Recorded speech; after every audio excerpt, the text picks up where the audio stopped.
I think for many parents, your child will come back and I'll explain, so I found this difficult. And they kind of repeatedly come back and say, the words is that they either move or I just can't quite remember it, and it becomes really frustrating. And, I think by cross-referencing the sheet that's going to come out or already been distributed, parents can kind of put some of those things to bed and really understand, and help their children. And if they do need to work towards a diagnosis, they can head in that direction. Dyslexics can achieve anything they want to achieve. They do need support. They need to do things differently. I myself, I'm a police officer. Liam is a teacher. We've had our struggles, but it doesn't mean we haven't reached our ultimate life goals in getting our careers and becoming the people that we want to be.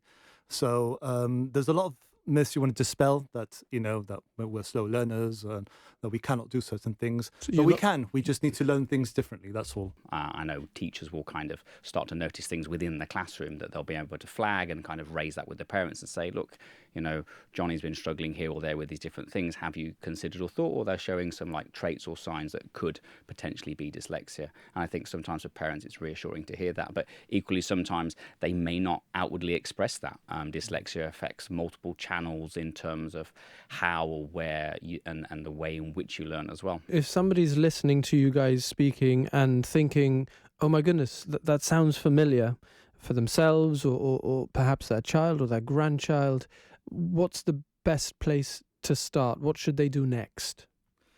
I would say have an assessment done. I think there's no harm in conducting assessment and get that diagnosis and get it as early as possible so that somebody can support you. The assessment will detail how the dyslexia affects you personally. So my dyslexia will be very different to Liam's, for instance.